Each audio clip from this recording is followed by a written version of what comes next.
sistema maquiado.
Sinceramente, eu não tenho orgulho de ter morado na rua, mas também não tenho vergonha.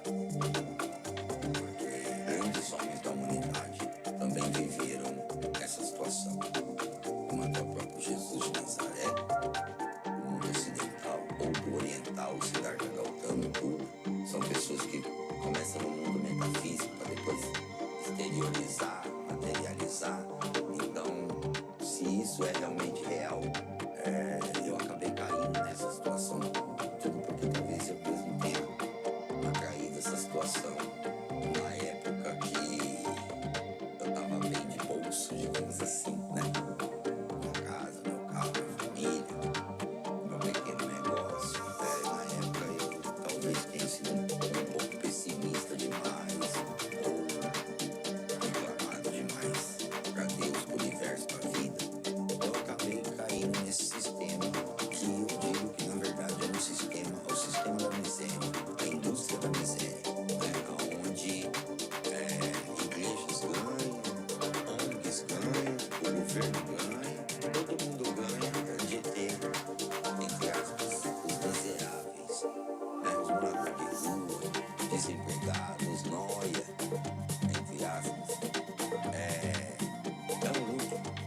São bilhões e bilhões todo ano para a indústria da miséria. Eu entrei e muitos entraram, muitos ainda estão nesse sistema. Eu tive que sair para mim poder sair dos albergues, sair desse sistema. Na verdade, os albergues é um semiaberto, é uma prisão, um campo de concentração dos miseráveis. Os miseráveis.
Now, the reason we are all here, please welcome with a round of applause the pilot graduates of QG31 as they enter the hangar.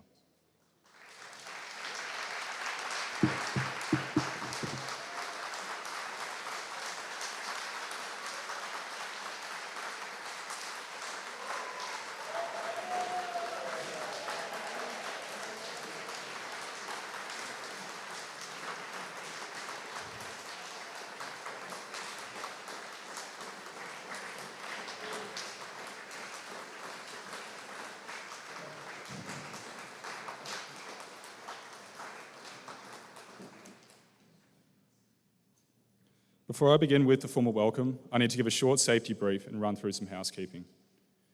For those of you that are in person here today, can I please ask that you ensure that your phones are all on silent? In the unlikely event of an emergency, please exit via the same door which you entered from, just over there. There will be staff and wardens guiding you to the emergency evacuation point, which is on the lawn in front of the training centre that you pass on your way in this afternoon. Toilets next to the bar area, and there are also toilets available in the training centre. Thank you for joining us here today to celebrate the graduation of Qantas Group 32. My name is Sam Waugh, QG33 course leader, and it is my pleasure to be your MC this afternoon. First and foremostly, I would like to begin by acknowledging the traditional custodians of this land, which we work, live, and celebrate today. We recognise their continued connection to country, waterways, community, and pay their respects to elders past, present, and emerging. I extend that respect to any First Nation and Torres Strait Islanders people here today. FTA would like to extend a warm welcome to all of our guests. Captain David McCutcheon, Deputy Chief Pilot, Qantas Freight. Captain Jack Wilson, Senior Base Captain Q400, Qantas Link. Ms. Jennifer Marr, A220 First Officer, National Jet Express. Mr. Michael Leggett, Second Officer, A330, Qantas. Mr. Charles Dutoit, Director of Operations and Training at QGPA FTA Queensland. Mr. Trevor Cross, Flight Training Manager, QGPA FTA. Pierre Stein, COO of QGPA FTA. And Ms. Kelly Bandit, Wellcamp Airport Manager as well. FTA staff, parents, family, friends, students, online guests, and of course, not forgetting the graduates of QG32. We will now watch a short video made by QG32 course members.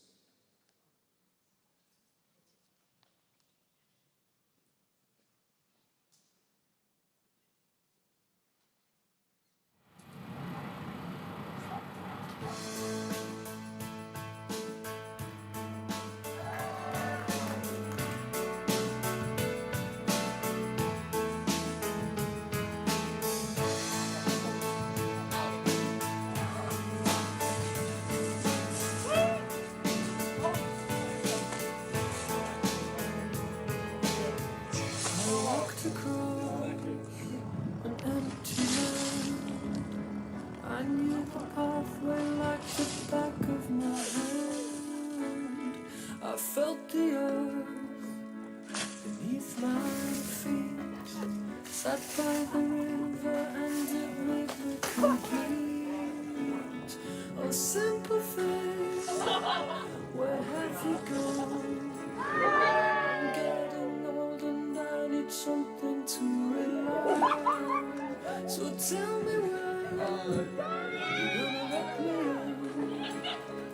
I'm getting tired and I need somewhere to begin.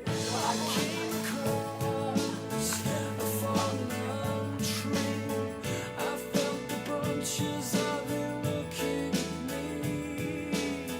Is this the place we used to love? Is this the place that I've been dreaming of? A simple thing, where have you gone? I'm getting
doing a full stop here, the Diamond DA-42, just showing the aircraft off for us.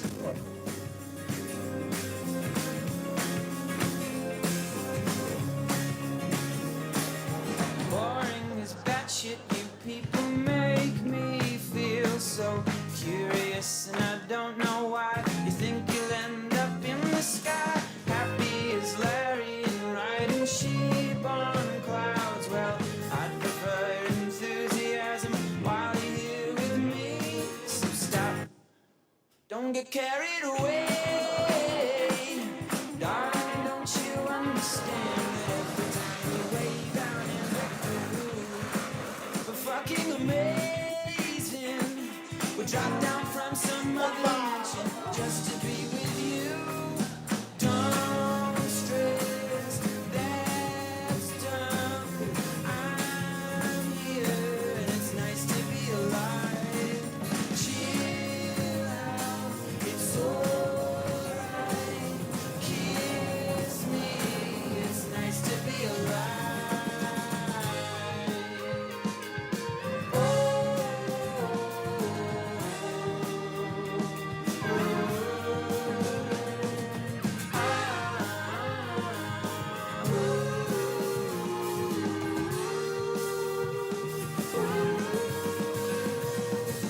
Don't stress, that's done. I'm here and it's nice to be alive. Chill out, it's alright. Kiss me, it's nice to be alive. It's nice to be alive. It's nice to be alive.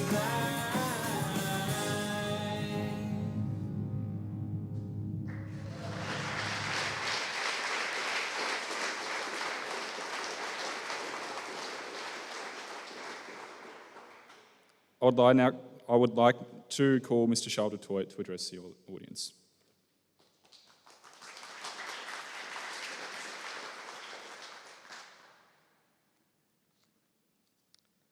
Good evening, ladies and gentlemen, honoured guests, and especially those friends and family of our graduates tonight.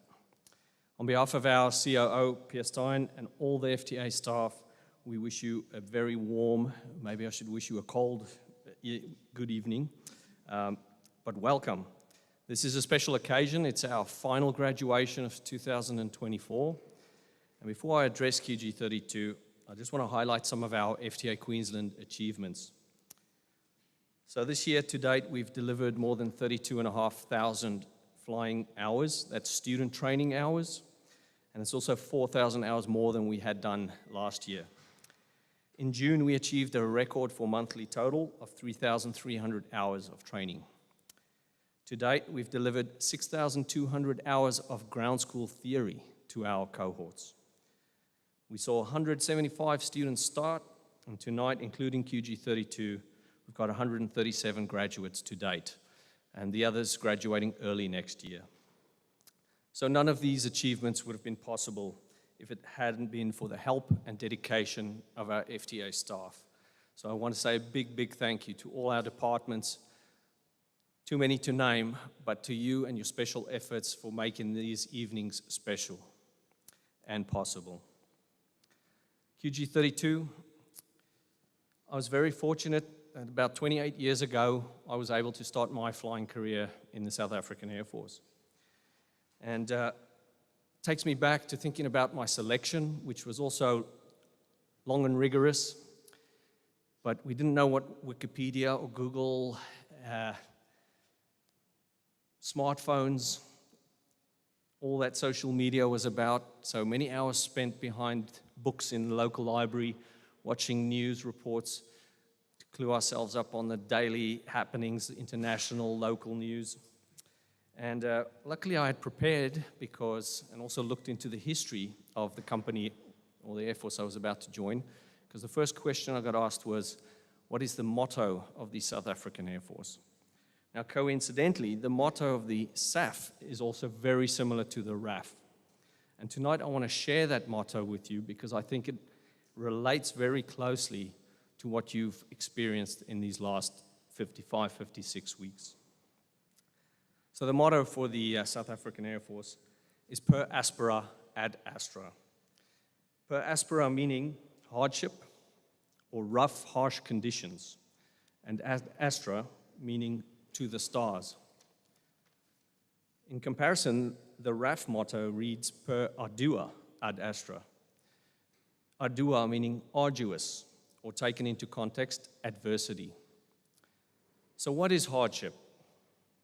Defined by Cambridge English Dictionary as a condition that causes difficulty or suffering, for example, being without money or a job, something that you're all familiar with over the past 56 weeks. It's something difficult or unpleasant that must be endured and overcome. What does to the stars imply? Well, it's subjective, but taken into the context of the motto, the stars are symbology. They symbolize, in your case, many things such as hope, faith, excellence, motivation, success, or the goals of becoming aviators. Simply put, this motto sums up the possibility for mankind to achieve the maximum, but only after facing numerous difficulties.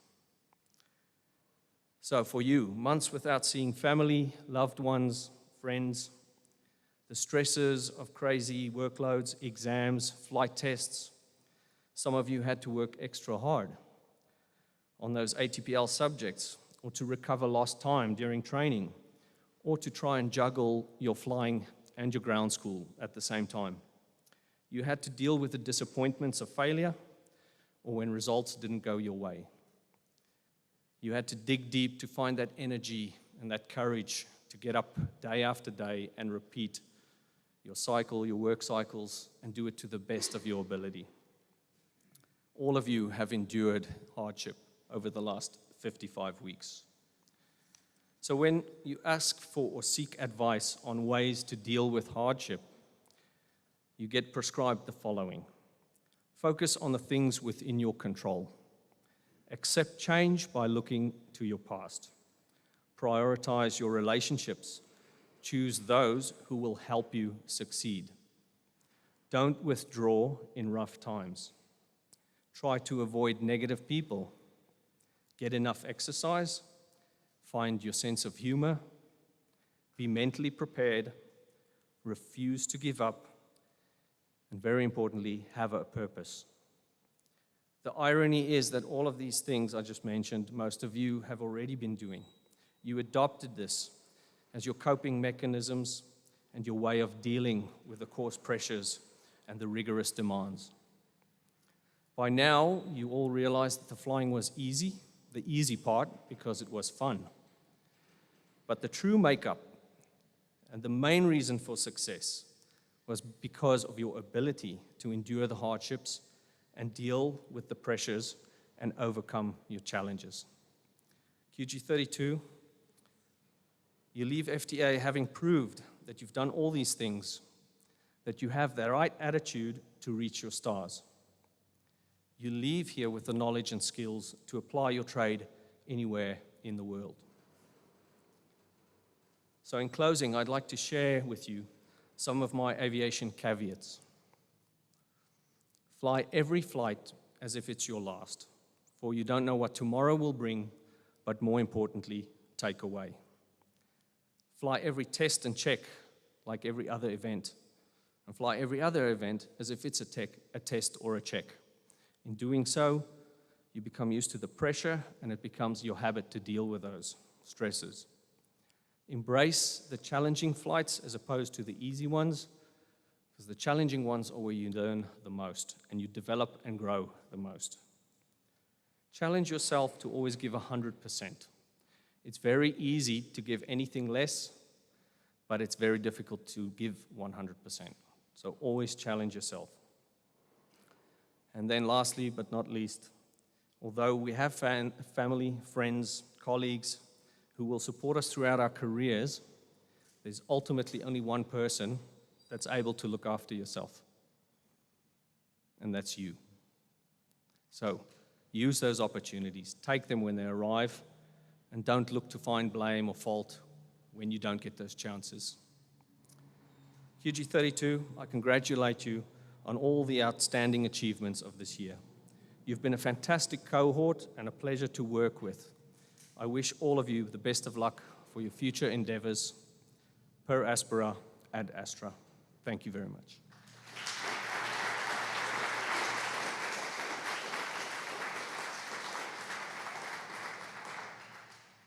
Thank you, Charles. I would now like to invite our guest speaker, Captain David McCutcheon, to address the audience.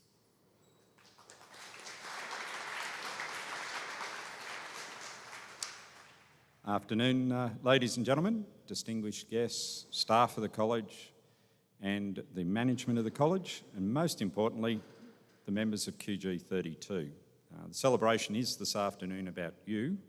It's not necessarily about anyone else, so enjoy the opportunity and take the moment and think about where you want to go with the rest of your career. I'll probably touch on a little bit like Charles has on my journey in the aviation side of it and where I think you should think about things and try and take the opportunities. I've been flying a little bit longer than a few people in here. I've clocked up a bit over 41 years in the industry and had the opportunity to see a lot of things come and go. I think most of you would think about a GPS in your car as you drive along, or a GPS in an aeroplane. My day when I started flying, and even when I was flying even first commercial jets, 737s, etc., GPS hadn't been invented and wasn't around. I've seen changes that have moved through the industry in terms of what is provided and what you keep seeing developed as we go along. I was recently in France with a meeting with Airbus around their future technology rollouts for the next 3 to 5 years. I know where some of that is going. I sit on the ICAO and IATA panels in Montreal on behalf of the Qantas Group and see a lot of what's coming up over the next 20 to 30 years. That said, I probably won't get to enjoy a lot of that, but I look forward to seeing you enjoy that opportunity. I think the one thing to take away from Charles' comments before too, I was told early on when I first started flying, you will continue to learn. You'll continue to have changes, you'll have adversity put in front of you. You'll see technology change, equipment change, you'll have to adapt, you'll have to keep learning, you'll get tested and evaluated over your whole career. That won't stop at any point. You need to keep learning, you need to keep the head down in the books, so to speak. Some part of the easy journey is just the flying. The other parts are a bit of work that you've got to keep up as you go along. Comment was passed to me, the day you think you know it all as a pilot is the day you are no longer a pilot. You're no longer learning, you're no longer developing, and you're no longer improving your skills. So I'll probably touch on just a couple of things that stick out in my mind over the last few years and highlight what I think you should be thinking about in your career. The world is your oyster as you finish up today. This celebration is around what you've done over the last 55, 56 weeks and what you've achieved so far. It is a big step in your journey, but it's the first step you're taking in your career. From here, you're going to have challenges, opportunities, but the biggest one is to remember to take the time, learn and develop. If you don't want to learn and don't want to develop, those opportunities dry up. The big part of that, if I look back, I've had 22 odd years flying Boeing aircraft. I've had about 14 years flying Airbus aircraft. I've checked and trained on both manufacturers' aircraft for about 28 years. I've spent 27 years in management at 7 airlines around the world. I currently sit in the Qantas Freight operation, recently moved there. I ran Jetstar's fleet operations for the last 14 years, grew the airline there from about 36 aeroplanes to currently 91. Set up Jetstar Japan for the Qantas Group from scratch, recruited the chief pilot, all the management team, the launch and the introduction. I worked as a management pilot for a foreign carrier, did a first of type introduction in that country, signed off the major flag carrier in that country's pilots on their aeroplanes as well when they introduced a similar fleet. I've been involved in another startup airline offshore that's kept running. And I sat in management at a company many years ago called Ansett. and I was there for about 13 years and spent a year at Air New Zealand running their line operations. So I've seen a little bit over the time. So some of these are the bits I would suggest you'll look back at and you'll think, boy, they're just normal. We see them every day now. And then I'll touch on a few things that you'll see coming up within the next 5 years in your career. If I look back, GPS wasn't around until the late 80s, early 90s. And realistically, in the commercial high-capacity airline operation world, not until about the early to mid-90s. Next things that flowed along was TCAS, great piece of equipment.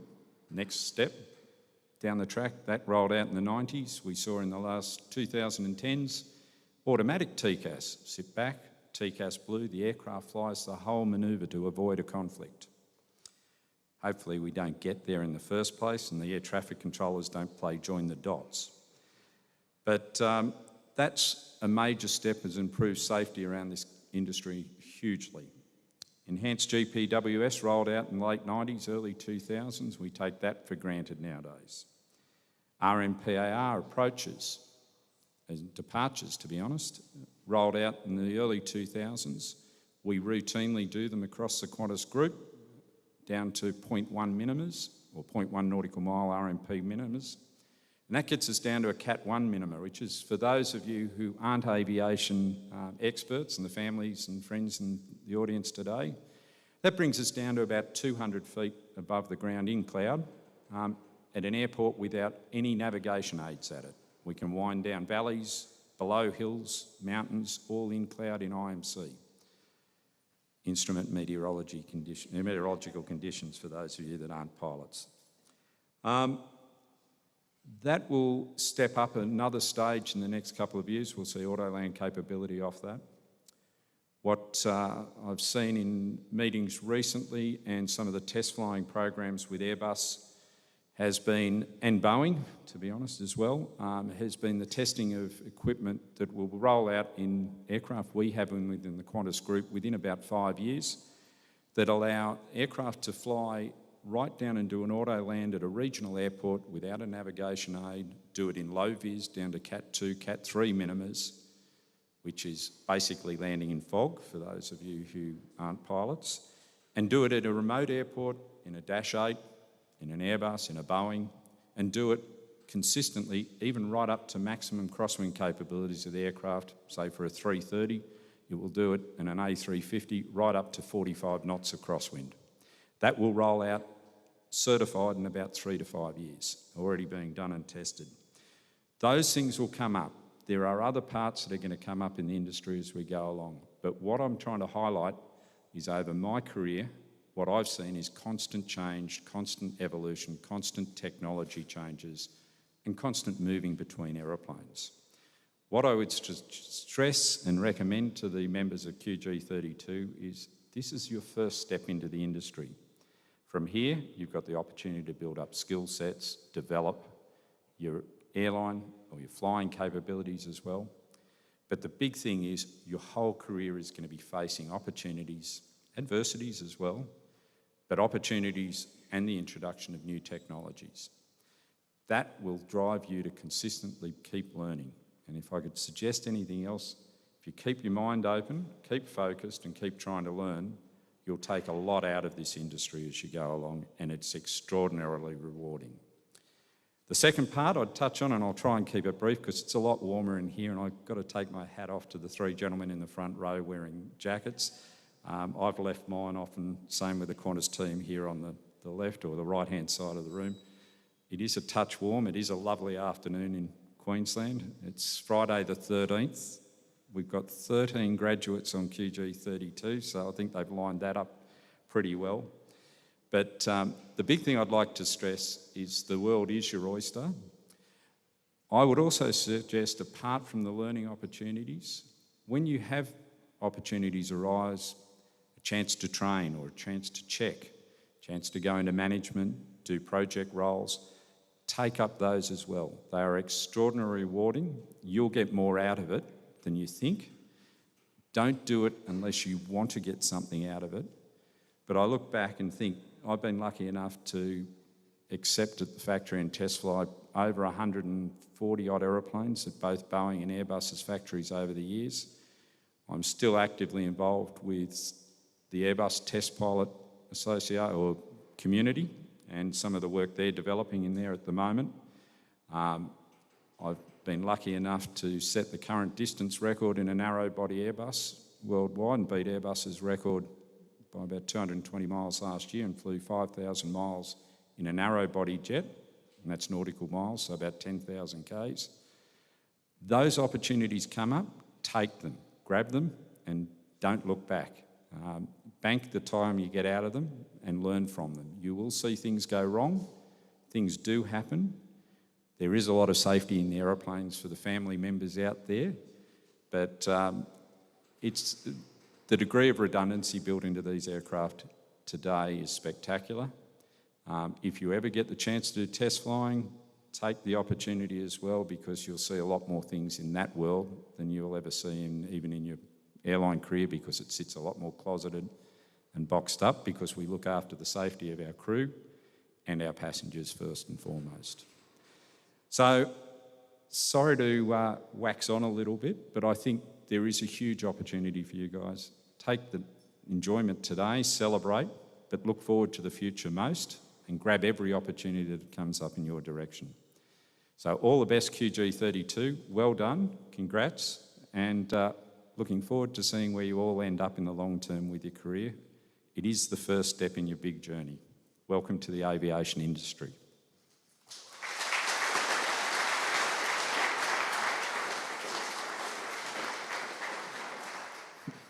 Thank you, Captain David McCutcheon.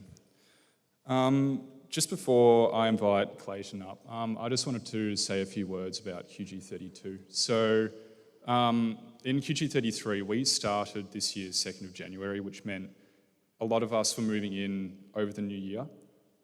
So I got here on the 30th of December last year. I didn't know anyone, but very quickly made friends with QG32, and they openly invited me to celebrate New Year's with them, which was awesome. And you'd think like after that, yeah, I'll make friends with my course mates, all that sort of stuff. No, the entire year, every time I needed help, it was QG32 who I'd go to and ask for help. Even after, when we were starting ATPL flight planning, I had Gus come up to me going, if you need a hand, come and ask me. And I don't know anyone who would willingly open that blue book after passing flight planning again. So it shows how much that QG32 as a whole, that's just the course. And I'm really excited to hear what Clayton has to say about everyone in his course. So I present to you the course leader of QG32, Clayton Lee, to say a few words on the behalf of his course.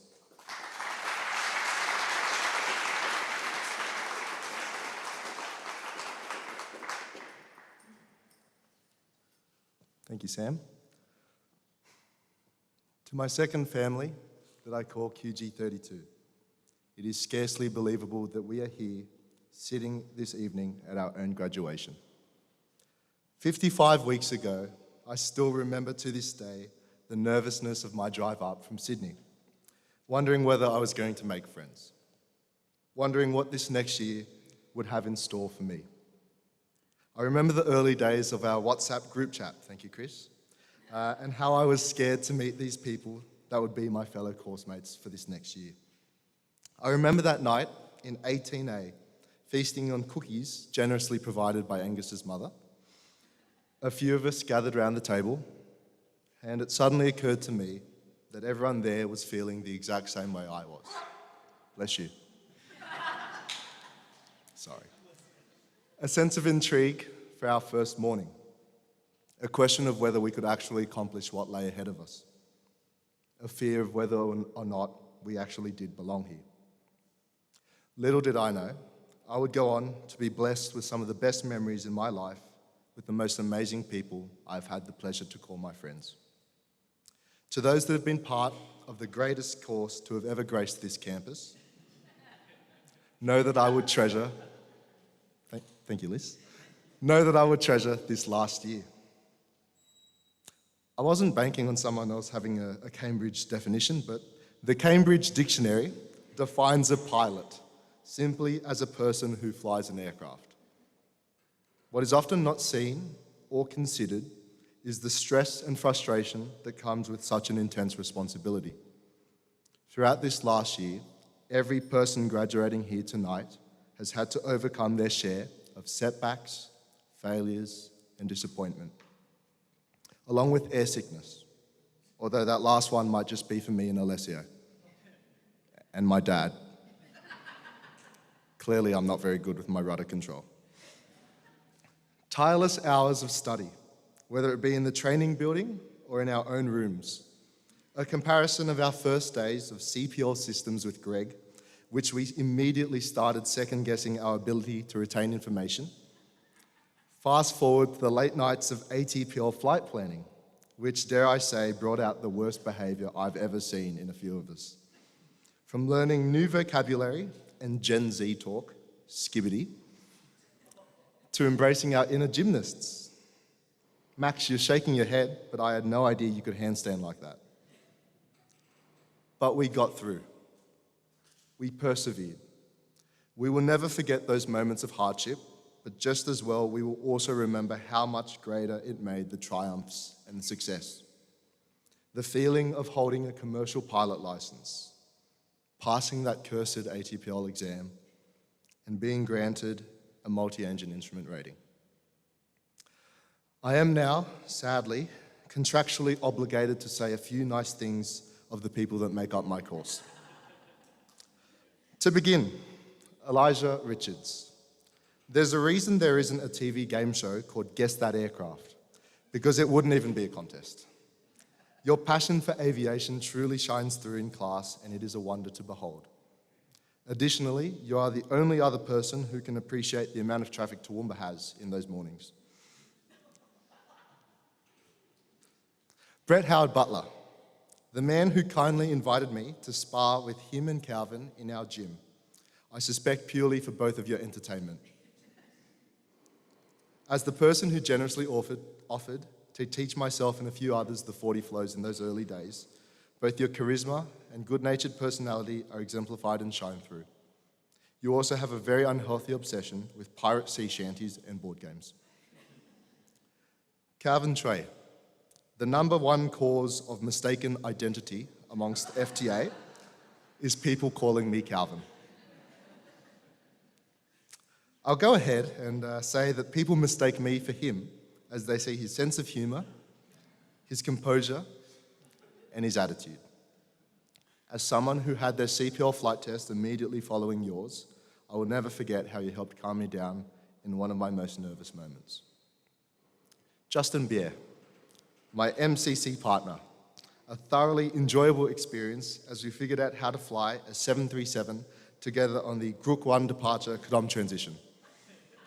I constantly hear the shouts of encouragement and endearment that your housemates give you through the very thin walls separating our houses. Quite possibly one of the most knowledgeable people I've ever had the pleasure to meet. And yet, when it came to ATPL flight planning, someone with little to no survival instincts when Peter Becker was walking around the back row. Truly an unstoppable force, meeting an immovable object. Julian Kotranakis. Speaking of flight planning, that class saw the making of our unstoppable duo. Not bad for a Kineso. I've always enjoyed our chats in class, along with helping discover what the other person stuffed up in a question. It almost seemed like we went through Mecca together, having our flights at the same time every day, and even passing our flight tests within 2 hours of each other. Although I will say on our way back, we did hear someone forget to put in their flight plan on their flight test.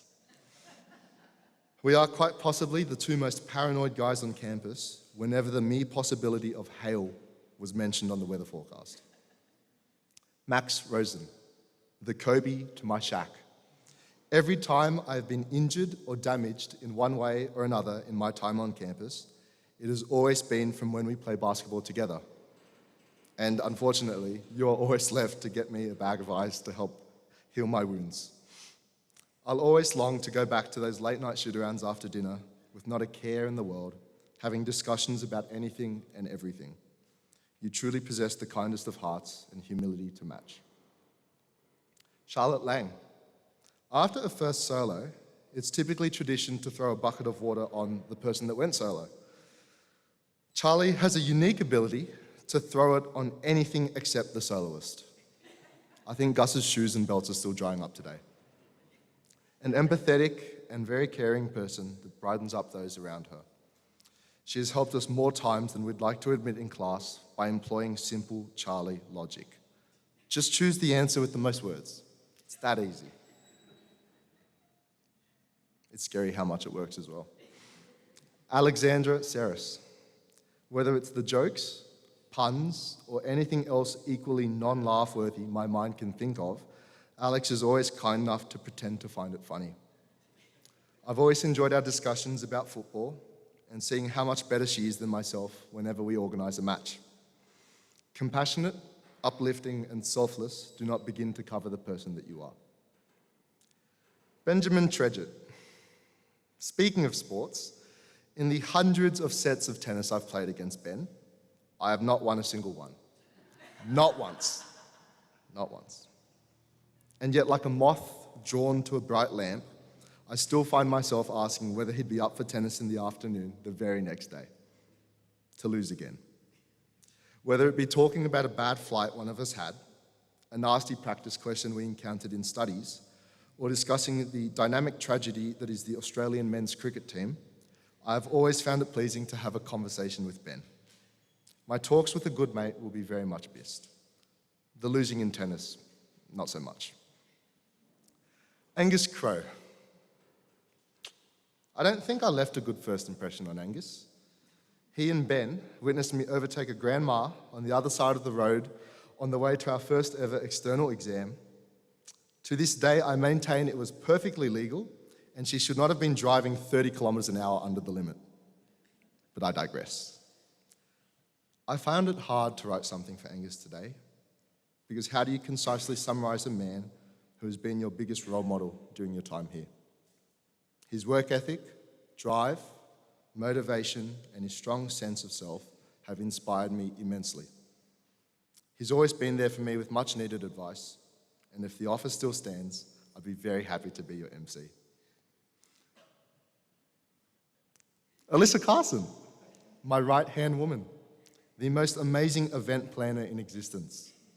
It's laughable how many times I've come to you late at night either looking for advice, troubled with an issue, or just needing a talk. You have the most infectious positivity, and it has definitely touched everyone in our course. I don't think it would be possible for me to be the person standing here before everyone today, if not for your encouragement and total support, and when I have even considered doubting myself. I struggle to think of words that could possibly do you justice. But compassionate, amazing, and one of a kind might just begin to cover it. Christopher Kendros, you are a human enigma. The person to get the highest navigation mark in the class and simultaneously the only person to get lost over the same place twice in one flight. I'll always remember my first impression of you as, wow, that housemate just bought a second desk in Toowoomba for his room. What a weirdo. I think it's safe to say that I've definitely moved on from that impression. You've been my best friend throughout this course, constantly helping each other, whether it be exam practice, terrible life advice, or ranting. Our late night bedroom talks, our crazy jokes, and our adventures together will always be remembered. It's a good thing we both live in Sydney because we can just pick up right where we left off. To wrap up our Toowoomba chapter, thank you for being the most unique, loving, and kind soul that I've ever met. And just like that, one whole year has gone and flashed by. Every single person sitting here in front of you tonight has changed from the person that walked through the doors of that classroom for the first time. And they've changed and grown and shaped to be the person that gets to leave here tonight.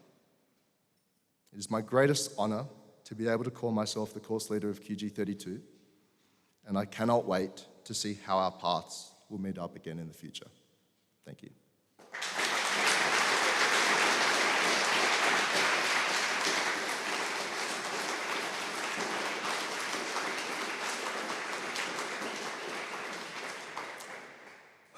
I'd like to now invite Angus Crowe and Christopher Kendros to present the course gift.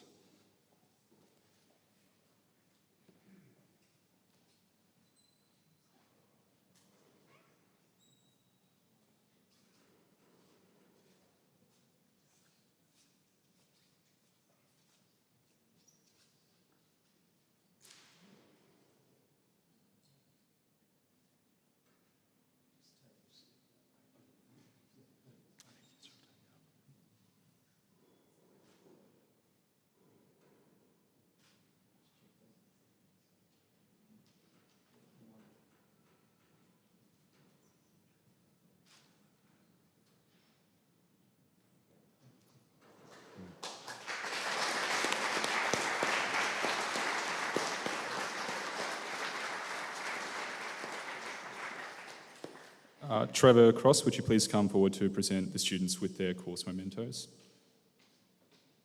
The Toowoomba floral emblem, Sweet Violet, was picked and sold by mothers whose sons did not return from the 1914 to 1918 war for 3 pence to raise funds for the Mothers Memorial located at East Creek Park. They raised $1,800. The pins are only gifted by the Mayor, who cannot be here tonight.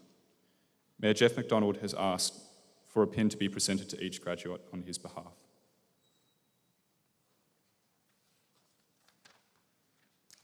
Justin Beer.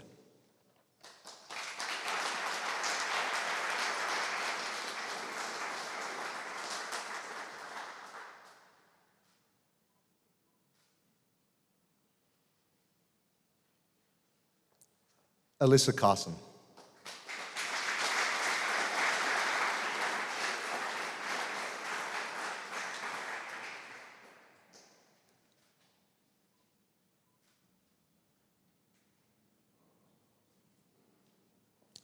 Angus Crowe.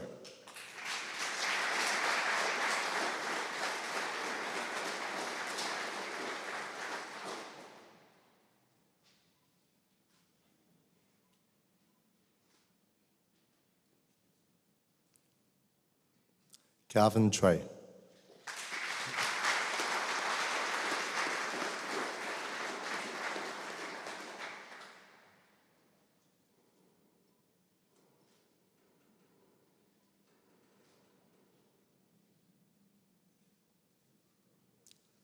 Brett Howard Butler.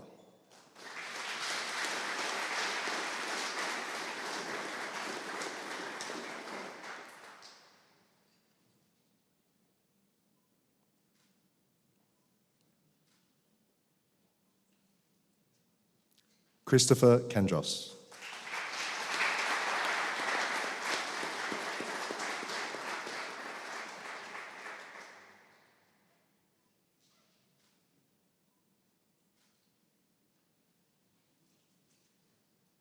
Julian Kotranakis.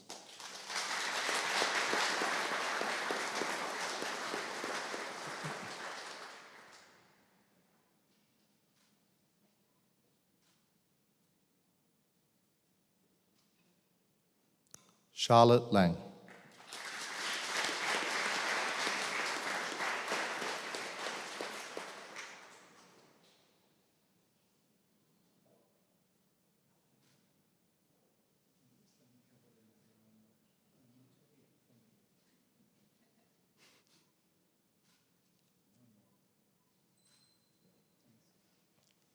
Elijah Richards.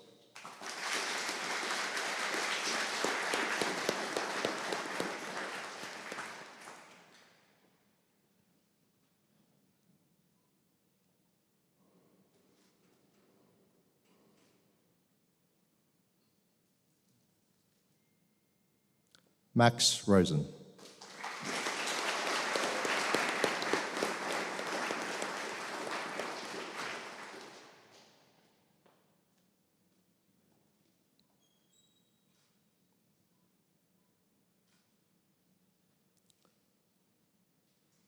Alexandra Saris.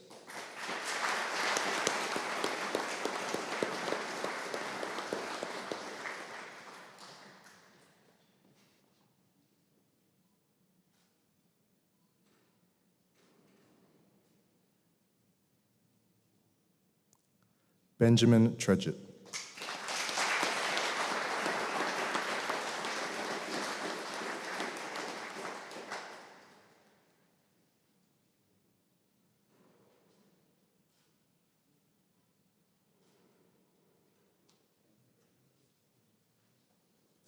And let us not forget Clayton Lee.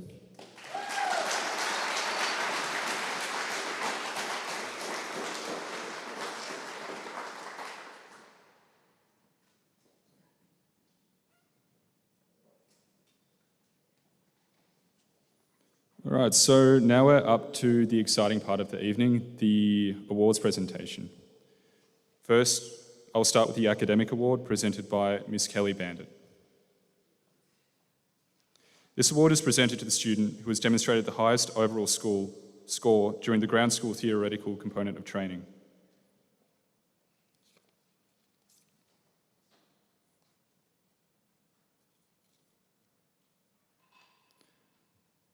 This is awarded to Justin Beer.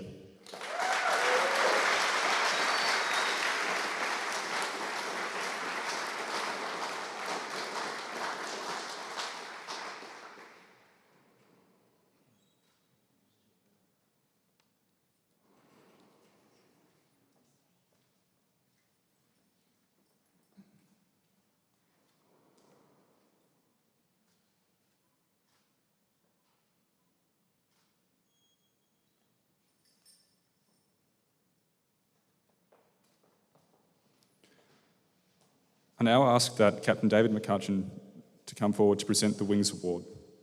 This is presented to the student who has achieved the highest standard score across the flight training component of this course.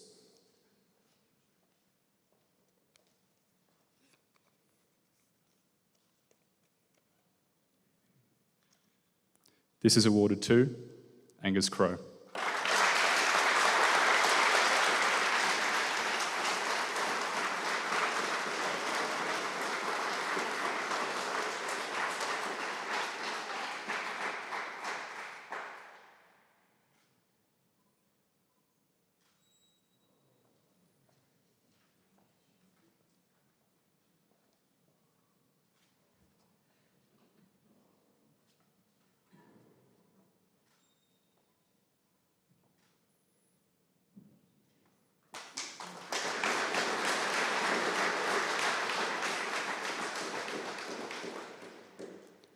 I ask Captain Jack Wilson to come forward to present the Qantas Group Award.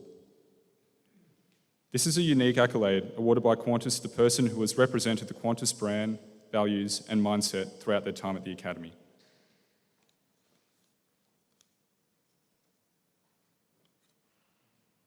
Congratulations to Clayton Lee.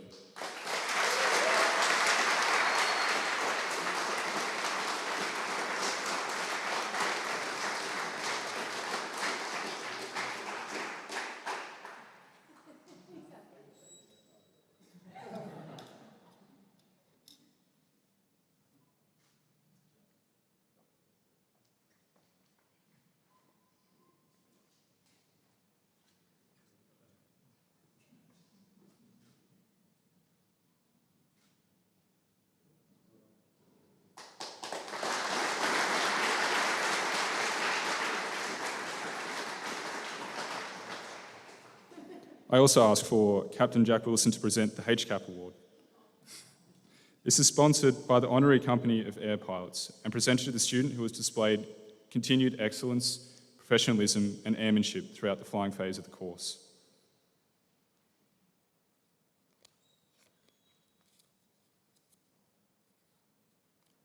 This is presented to Charlotte Lang.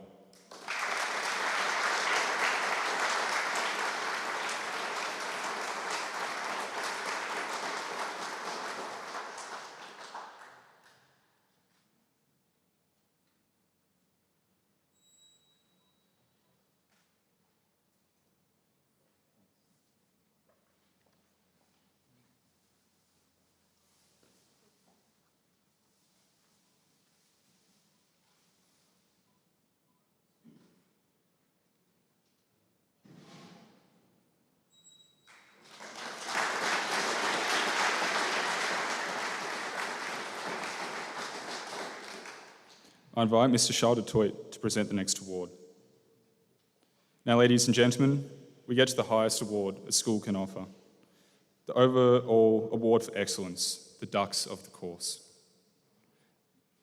This is presented to the student who has consistent high marks in all components of training throughout the course.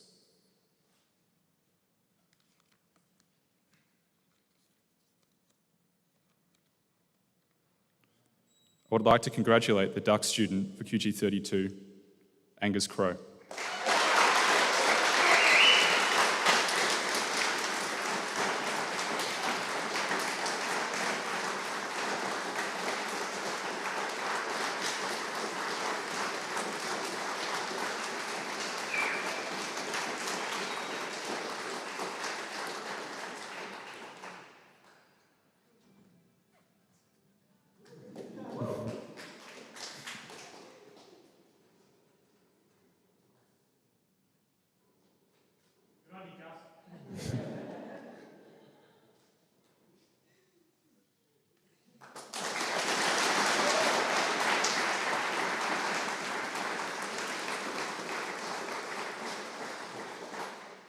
Before the photo was taken of our graduates, I'd like to take a moment to acknowledge the FTA support staff that made today's graduation possible.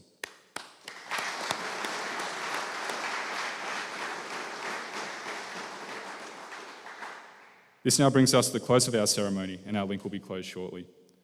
But before this does happen, on behalf of FTAQ, thank you for joining us from home. We now invite our new pilot graduates to please come forward for a group photo opportunity. Once this is done, guests can join them for a photo. After the photo session is complete, there will be drinks and snacks served. Please note, this is a working hangar, and therefore the pack-down team will need to start at 7 p.m. to get the hangar back in operational order for tomorrow. Again, on behalf of FTAQ, thank you for joining us this evening. Let's hear another round of applause for QG32.